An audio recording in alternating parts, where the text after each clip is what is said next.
Hello बच्चों, कल हमने बीए फाइनल में अभिप्रेरणा के उद्देश्य और महत्व को पढ़ा था। आज हम अभिप्रेरणा को प्रेरित करने वाले घटक या कारक पढ़ेंगे। शुरुआत थोड़े सा परिचय। एक सफल अभिप्रेरणा के लिए आवश्यक है कि मनुष्य की मूलभूत आवश्यकता के साथ साथ उसकी सामाजिक व मनोवैज्ञानिक आवश्यकताओं की संतुष्टि का भी ध्यान रखा जाए। इस दृष्टि से अभिप्रेरणा को दो वर्गों में विभाजित किया गया है। एक है मौद्रिक और दूसरा है अमौद्रिक या अवित्तीय, दोनों भी कह सकते हैं। तो पहला है मौद्रिक। मौद्रिक अभिप्रेरणाएं कर्मचारियों को अपने भोजन, वस्त्र, आश्रय संबंधी आवश्यकताएं अपनी इच्छा अनुसार पूरा करने के समर्थ बनाती है। साधारणतया मौद्रिक अभिप्रेरणाएं मजदूरी, वेतन, प्रीमियर, इनाम एवं विनियोग पर आय के रूप में दी जाती है। यानी जो पैसे है मौद्रिक यानी जो मुद्रा, तो मजदूरी के रूप में दी जाती है, प्रीमियर के रूप में दी जाती है, बोनस के रूप में दी जाती है और विनिमय आय के रूप में दी जाती है। तो ये मौद्रिक उनको प्रोत्साहित करने के लिए, काम अच्छा करने के लिए मौद्रिक अभिप्रेरणा दी जाती है। दूसरा है अमौद्रिक या अवित्तीय। कई बार उत्पादन बढ़ाने में मौद्रिक अभिप्रेरणा के अतिरिक्त अमौद्रिक अभिप्रेरणाएं महत्वपूर्ण भूमिका अदा करती है। उदाहरण के लिए यदि प्रबंधक यानी जो कार्य करवा रहा है ये घोषित कर दे कि जो लोग सबसे संतोषजनक ढंग से कार्य करेंगे उन्हें संस्था वीर मान दिया जाएगा और आगामी पद उन्नति भी, तो ऐसी अभिप्रेरणा कारखानों में एक स्वस्थ वातावरण बना देगी जिनमें सभी श्रमिक सर्वोत्तम प्रयास करेंगे। कतिपय प्रमुख अमौद्रिक अभिप्रेरणा जैसे कि भय का अभाव, नौकरी या कार्य की सुरक्षा, मान्यताएं, प्रशंसा, सत्कार, योग्य नेतृत्व, रचनात्मक प्रवृत्ति और सहभागिता।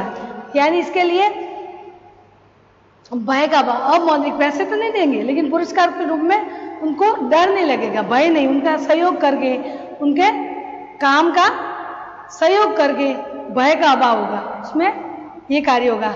जान की सुरक्षा, इसमें जो भी अगर कार्य करते करते कुछ हो जाए तो उनके लिए उनको अलग से जीवन बीमा वगैरह दी जाएगी। मान्यता, प्रशंसा और सत्कार, उनको परमानेंट किया जाएगा, प्रशंसा की जाएगी, सत्कार किया जाएगा, उनका आदर किया जाएगा, सम्मान किया जाएगा। शीघ्र उन्नति के अवसर यानी उनके प्रमोशन की बात कही जाएगी। जो कार्य करने वाला प्रबंधक जो उनके अधीनस्थ कार्य कर रहा है उनके लिए ये लाभ के लिए अवसर दिए जाएंगे, ये अमौद्रिक है, ऐसे दिए जाएंगे। योग्य नेतृत्व, जो अच्छा नेतृत्व करेगा उनको पुरस्कार दिया जाएगा। अन्य व्यवहार भी हो सकते हैं, कभी कभी अन्य व्यवहार भी हो सकते हैं, आगे वाला कार्य नहीं माने तो भय दिखाना वगैरह, और ये सब शामिल हो सकते हैं। व्यक्तिगत स्थिति, व्यक्तिगत की स्थिति देखते हुए अमौद्रिक वित्त में उनके और भी उनको प्रोत्साहित किया जा सकता है या अभिप्रेरित किया जा सकता है। जिज्ञासा, जानने की इच्छा, तो उनके देखा जाएगा प्रबंधक के वो कितना जान रहा है इस विषय में, तो वो जिज्ञासा की आशा कर कर उनसे और भी कार्य करवाएगा। रचनात्मक प्रवृत्ति, जो पहले से ही कार्य रचनात्मक कर रहा है उनके लिए कार्य के प्रति गौरव, जो कार्य कर रहा है उनके प्रति गौरव महसूस करें, उनके लिए भी तारीफ, पुरस्कार ऐसे करेंगे। एक है सहभागिता, यानी जो कार्य करवा रहे हैं उनके साथ मिलकर कार्य करेंगे, और सहभागिता ये उनके है तो उनके अंडर में, फिर भी सहभागिता, सब मिलकर कार्य करेंगे, संगठन के रूप में कार्य करेंगे। जिम्मेदारी का प्रतिदान, जिम्मेदारी भी है, ये आपकी जिम्मेदारी है, ये आपको निभानी पड़ेगी। इस तरीके से अभिप्रेरणा के घटक के रूप में ये दो बातें आई गई है। अब बच्चों हम अभिप्रेरणा की विचारधारा पढ़ेंगे। अभिप्रेरणा की विचारधारा है। अभिप्रेरणा की क्या विचारधारा है, ये इसमें निम्न बिंदुओं द्वारा कह सकते हैं। तो अभिप्रेरणा की विचारधारा में पहला पॉइंट है भय एवं दंड की विचारधारा है। यह विचारधारा इस मान्यता पर आधारित है कि प्रत्येक व्यक्ति पेट की खातिर ही काम करता है। अतः यदि आप उसको ये धमकी दी जाए कि काम न करने पर या धीमे काम करने पर इस दशा में नौकरी से निकाल दिया जाएगा तो घबरा कर वह काम करेगा। इस प्रकार दंड का या भय भी मनुष्य से बराबर कार्य करा सकती है। यानी कि कहने का मतलब कि कोई भी व्यक्ति अपने पेट भरने के लिए कार्य करता है, लेकिन वो कार्य में आनाकानी करे तो उनको भय कैसे करें कि आपको नौकरी से निकाल दिया जाएगा या हटा दिया जाएगा। इस दंड के बदले में वो कार्य करने लग जाएगा। औद्योगिक क्रांति के चरण में इस विचारधारा के सफलतापूर्वक काम किया, परंतु सन्ने यानी धीरे धीरे उसका महत्व कम होता गया एवं आजकल तो भय दिखाकर एवं दंडित करके कार्य करना अमानवीय समझा जाता है। यानी पहले ये अभिप्रेरणा के परंपरागत विचारधारा आधुनिक में अलग आएगा और परंपरागत में अलग। तो परंपरागत में भय और दंड के विचारधारा थी, लेकिन वर्तमान में ये बातें नहीं चलेगी। क्यों नहीं चलेगी? क्योंकि अब मानवीय नहीं, दंडित करना, किसी कार्य के लिए दंडित करना अमानवीय माना जाता है। ये परंपरागत के अनुसार, ध्यान रखना, परंपरागत के अनुसार विचारधारा है। दूसरा है पुरस्कार का सिद्धांत। ये परंपरावादी जो लोग हैं उनके अनुसार अभिप्रेरणा वो कैसे प्रोत्साहित करते थे बच्चों, उसके अनुसार। आधुनिक का अलग से पढ़ेंगे। इस विचारधारा के प्रतिपादक फ्रेडरिक डब्ल्यू टेलर है। उनकी ये मान्यता है कि काम का संबंध पारिश्रमिक से जोड़ देने से कर्मचारी अधिक काम करने के लिए अभिप्रेरित होगा, अर्थात अधिक पैसा कमाने के लिए वे अधिक कार्य करेंगे। इसी मान्यता के आधार पर उन्होंने विवेदात्मक वृत्ति पद्धति की अनुशंसा की है। एडम स्मिथ की विचारधारा भी इसमें मिलती जुलती है, परंतु पीटर ड्रकर ने अनुसार मौलिक पुरस्कार से संतुष्ट होना पर्याप्त अभिप्रेरित नहीं है। यानी पैसों द्वारा जरूरी नहीं कि पैसे पे कोई किसी ने तो पुरस्कार द्वारा, ये जो विचारक है टेलर और ये दोनों समर्थन किया, तो ये इनके विचारधारा है कि पुरस्कार द्वारा लोगों को अभिप्रेरित किया जा सकता है। लेकिन पीटर ने कहा कि ऐसा जरूरी नहीं है। पुरस्कार के बदले में जो मौद्रिक पुरस्कार से संतुष्टि होती है, उतना जो पुरस्कार देते हैं उससे संतुष्टि नहीं हो सकती। तो पैसे देते हैं उससे लोग ज्यादा प्रोत्साहित होते हैं। तो अलग अलग बातें विचारधाराओं की अभिप्रेरणा में। तीसरा है अभिप्रेरणा की परंपरागत विचारधारा है। परंपरागत विचारधारा में तीसरा है कैरेट व स्टक विचारधारा है। कैरेट और स्टिक विचारधारा, इन दोनों की विचारधारा क्या है? इन विचारधारा की मान्यता है कि जिन व्यक्तियों का कार्य निष्पादन निश्चित न्यूनतम स्तर से नीचा हो उसको दंडित किया जाना चाहिए। दूसरे शब्दों में यह विचारधारा अभिप्रेरणा हेतु पुरस्कारों को शर्तयुक्त बना देती है। यह दृष्टिकोण कतिपय विशिष्ट परिस्थितियों में भी प्रभावित कहा जा सकता है।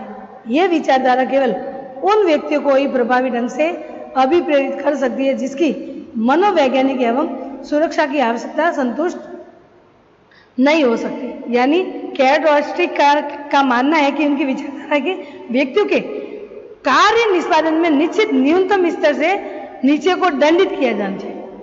जो कार्य कर रहे हैं वो बिल्कुल ही 0 पॉइंट का कर रहा है, 0 लेवल में वो कार्य कर रहा है, उनको दंडित किया जाना चाहिए। और जो कार्य कर रहा है थोड़ा सा कमियां रह गई उनको दंडित नहीं किया जाना चाहिए। तो ये है परंपरागत विचारधारा अभिप्रेरणा की। अब पढ़ेंगे आप अभिप्रेरणा की आधुनिक विचारधारा क्या है। तो पहला है इसमें मैस्लो का आवश्यकता सिद्धांत। मैस्लो कह रहा है बीज परंपरागत के अनुसार तो 2-3 विचारक, कोई तो भय और दंडित किया, किसी ने पुरस्कार के रूप में, किसी ने आर्थिक पुरस्कार के रूप में उनको बेनिफिट देके आर्थिक। कैरेटोस्टिक ने तो यहाँ तक कहा कि जो शून्य लेवल के कार्य करें उनको दंड और भय देना चाहिए, ये परंपरागत। लेकिन आधुनिक में मैस्लो का आवश्यक सिद्धांत क्या है? तो मैस्लो के अनुसार उन्होंने 4 सिद्धांत बनाए हैं मैस्लो में। तो मैस्लो के आवश्यक सोपान सिद्धांत में मैस्लो का आवश्यक सोपान सिद्धांत। तो मैस्लो के अनुसार उनका सोपान सिद्धांत क्या है, इसमें पढ़ेंगे। अभिप्रेरणा का एक अत्यधिक लोकप्रिय सिद्धांत है आवश्यक सोपान सिद्धांत, जिसे अब्राहम मैस्लो ने प्रतिपादित किया है। 1943 में प्रकाशित अपने निबंध मानव अभिप्रेरणा का एक सिद्धांत में उसने अभिप्रेरण या अभिप्रेरणा के इस सिद्धांत की रूपरेखा प्रस्तुत की है। उसने संगठनों तथा व्यक्तियों के बीच संबंधों का मानव आवश्यकताओं की दृष्टि से विश्लेषण किया। व्यक्ति अपनी आवश्यकताओं की पूर्ति के लिए संगठनों के सदस्य बनते हैं। ये आवश्यकताएं अनेक क्षेत्रों में उत्पन्न होती हैं। इन आवश्यकताओं की पूर्ति उन्हें कार्य निष्पादन के उच्च स्तर की अभिप्रेरित करता है। जैसे कि मैस्लो व्यक्ति के अभिप्रेरणात्मक आवश्यकता को सोपानात्मक रूप से व्यवस्थित करते हैं। उसके अनुसार मानव आवश्यकता 5 है, जिन्हें महत्व क्रम में इस प्रकार रखा जा सकता है। यानी मैस्लो कह रहे हैं कि मानव की आवश्यकता 5 है और 5 उनकी इच्छा आवश्यक है, इसी द्वारा उनको अभिप्रेरित किया जा सकता है। तो इसमें मैस्लो में पहला पॉइंट है शारीरिक आवश्यकता। शारीरिक आवश्यकता में क्या आएगा? भोजन और निद्रा जैसी आवश्यकता को मूल शारीरिक क्रिया से जोड़ी जाती है। यानी इनको भोजन टाइम पे मिलेगा, जब वो काम अच्छा करेगा, कार्य अच्छा करेगा तो उनको मुद्रा मिलेगी तो वो कार्य अच्छा कर पाएगा। तो पैसों तभी वो अभिप्रेरित होगा जब भोजन और निद्रा दोनों मिल जाए। ये शारीरिक क्रिया कही जाती है। दूसरी उन्होंने कही है मैस्लो ने सुरक्षा संबंधी आवश्यकता, यानी नौकरी की सुरक्षा या कार्यस्थल में मनुष्य को मनोवैज्ञानिक सुरक्षा प्रदान की जाए। यानी मैस्लो का दूसरा था कि लोगों को जो कार्य कर रहे हैं उनको नौकरी की सुरक्षा दें, क्या आपको परमानेंट किया जाएगा, आप आगे फिर बाद में यही कार्य करना, आपको दूसरी जगह जाने की जरूरत नहीं है। तो लोग जो मनुष्य है वो साइकोलॉजी, उनका मन या उनके मस्तिष्क में ये बैठ जाएगा, मनोवैज्ञानिक बैठ जाएगा हम सुरक्षित है, इसलिए हमें यह कार्य अच्छा करना है। तीसरा मैस्लो के सोपान सिद्धांत में बताया है सामाजिक आवश्यकता, व्यक्ति के समाज के संबंधों से जुड़ी आवश्यकता, जैसे कि सामाजिक आदान प्रदान, प्यार स्नेह, आपसी स्वीकृति, समूह की सदस्यता आदि। यानी सामाजिक व्यक्ति के सामाजिक आवश्यकता भी होती है। कौन कौन सी? के आदान प्रदान, कोई भी खान पान रहन सहन सबका आदान प्रदान करना, प्यार स्नेह, आपसी स्वीकृति, समूह की सदस्यता, पूरे परिवार में सदस्यता रखे और समूह में समाज में भी वो अपना प्रभाव जमाए। तो सामाजिक आवश्यकता भी बहुत जरूरी है। सिर्फ खान पान रहन सहन खाने से नहीं, आदान प्रदान भी होना चाहिए। एक देश दूसरे देशों से, एक राज्य दूसरे राज्य में, ये सामाजिक आवश्यकता भी पूरी होनी चाहिए। और किसके द्वारा हो सकती है? अभिप्रेरणा द्वारा। तो आधुनिक विचारक मैस्लो के अनुसार ये सोपान सिद्धांत है।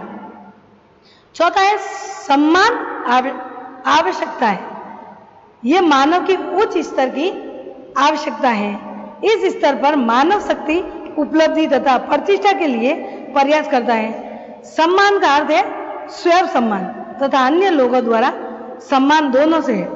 यानी व्यक्ति के सम्मान सबसे जरूरी है। सम्मान का अर्थ यह है कि स्वयं एक खुद भी सम्मानित हो और लोग भी उनका सम्मान करें। तो मैस्लो का आवश्यक सोपान सिद्धांत में यह बताया गया है कि सम्मान आवश्यकता है।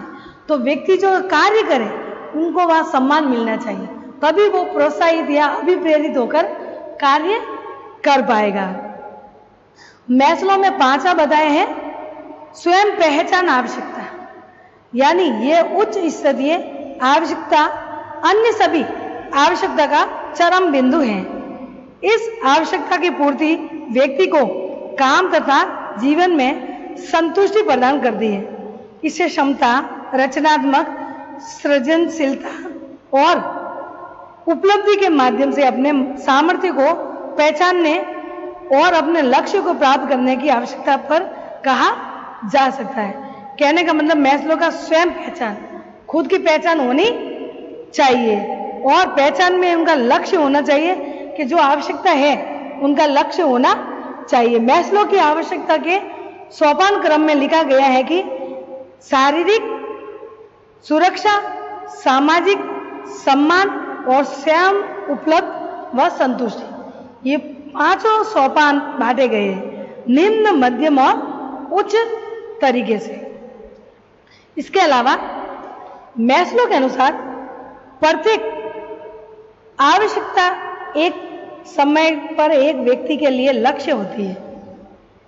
यदि व्यक्ति को मूल आवश्यकता अर्थात भौतिक आवश्यकता पूरी नहीं होती है तो वह अपनी सारी शक्तियों या सारी शक्तियां उस क्षेत्र में संतुष्टि प्राप्त करने में केंद्रित करता है। यानी व्यक्ति को क्या आवश्यकता पूरी नहीं होती तो वो पूरी आवश्यकता प्राप्त करने के लिए वो उनका ध्यान केंद्रित होता है। तो सारी आवश्यकता कब होगी?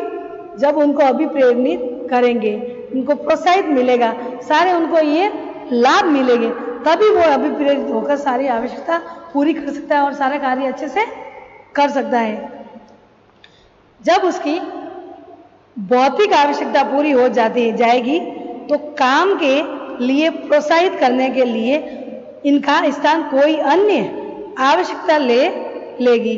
इस प्रकार जब वह एक आवश्यकता क्षेत्र के संतुष्टि प्राप्त कर लेता है तो वह उसके ऊपर के कर्म की आवश्यकता की ओर चलता है। यह प्रक्रिया मानव जीवन में प्रतिदिन चलती रहती है। एक आवश्यकता क्षेत्र में किसी विशेष लक्ष्य का पूरा न होना व्यक्ति को उसे प्राप्त करने के लिए प्रेरित करता है। इस प्रकार मैस्लो के सिद्धांत की महत्वपूर्ण विशेषता यह है कि कर्म परंपरा के अंतर्गत कदम कदम चलने की प्रक्रिया होती है, जिनमें कम प्राथमिकता वाली आवश्यकता का पता लगाकर उन्हें पूरा करके उच्च प्राथमिकता वाली आवश्यकता आगे आ जाती है। यह क्रम प्रगति सिद्धांत कहलाता है।